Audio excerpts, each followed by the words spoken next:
Fundamentals of Sanatana பயிற்சி பட்டறை நேரடி மற்றும் இணைய வழி வகுப்புகள் டிசம்பர் 13 முதல் 17 வரை. Admission closes on 12th December. தொடர்புக்கு 7388242442.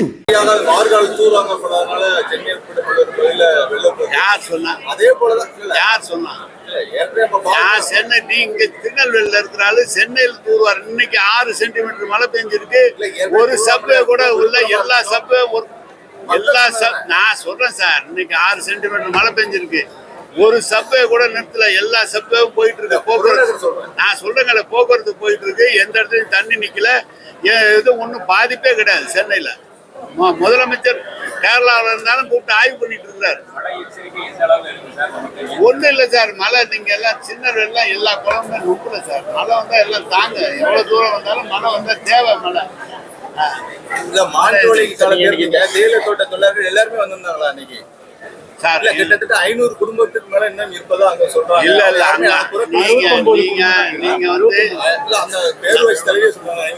ஏங்க, நான் மொத்தம் முதலமைச்சர் பெரிய அதிகாரிகளை வச்சு ஆய்வு செஞ்சு அவங்களுக்கு 17 வகையான உதவிகள் செய்வதற்கு அறிக்கையை கொடுத்து அவங்ககிட்ட கொடுத்துட்டோம். இடம் வேணும்னு கேட்டால் பட்டா கொடுக்குறோம், கட்டடம் வேணும்னு கேட்டால் கட்டி கொடுக்குறோம், கட்டடத்தை கொடுக்குறோம், புதுசாக கட்டியை கொடுக்குறோம். அவங்க மகளிர் உதவித்தொகை அந்த உரிமை தொகை கேட்டாங்க, எலிஜிபிள் இருந்தால் அதையும் கொடுக்குறோம். எல்லா விஷயம் தொழில் தொடங்க கடன் கொடுக்குறோம்லாம் எல்லாமே தலைவர் சொல்லியிருக்காங்க. சொல்லிட்டு வந்தோம், அவங்களும் சாட்டிஸ்ஃபைடு. இன்றைக்கே கூட 14 பேருக்கு வீடு கொடுத்துருக்குறோம். மற்றவங்க கேட்டாங்க, எங்களுக்கு ஒரே மாதிரி கம்யூனிட்டி மாதிரி ஒரே இடத்துல வேணும்னு கேட்டாங்க. அதையும் முதலமைச்சர் வீடு கட்டும் திட்டத்தில் கட்டி கொடுக்குறோன்னு சொல்லியிருக்கோம், பட்டா கொடுக்குறோன்னு சொல்லியிருக்கோம். அவங்க லோன் கேட்டால் லோன் பண்ணி கொடுக்குறோன்னு சொல்லியிருக்கோம். இல்லை, நீங்கள் நான் சொன்னதை கேட்டதை அவரு இல்லை இல்லை சிஎம் வரும்போது என்னென்ன புதிய திட்டங்களுக்கான திறப்பு விழா நடத்துறதா திட்டம் வர்ற மாதிரி சொல்றீங்க. முதலமைச்சர் வந்து வரும்போது இங்கே வந்து புதுசாக இந்த 4000 கோடியில் ஒரு ஃபேக்ட்ரி ஒன்று திறந்து கட்டியிருக்காங்க, அதை திறப்பாரு. மருத்துவமனை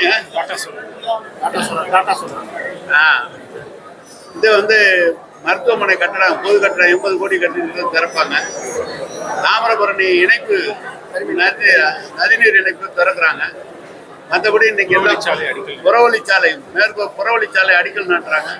இன்னும் புதிய திட்டங்களுக்கு அடிக்கல் நாட்டுறாங்க. முடிஞ்சிருக்கிற பணியில, முடிய போற பணியில எல்லா பணிகளையும் திறந்து வைக்க போறாங்க.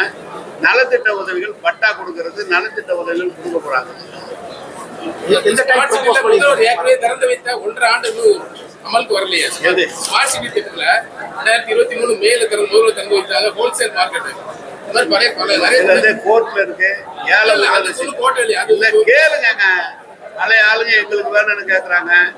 ஏலம் விடுறது சொல்லியிருக்கான். ஏலம் விட்டதுல குறைஞ்ச தொகை அதிகமா சொன்னோம்னா ஏலம் எடுக்க வரல.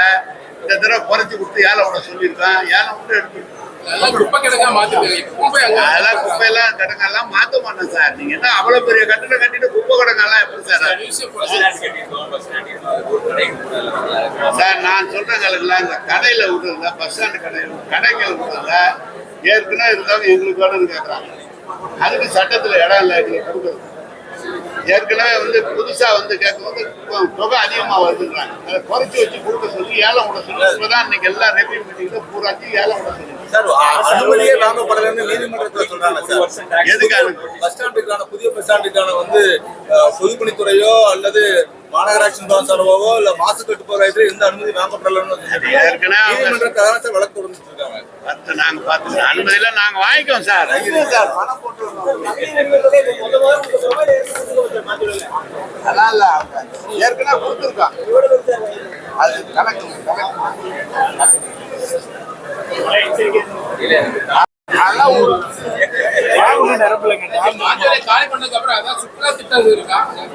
ஒண்ணும் இல்ல, நீ நம்மள வாய கிட்ட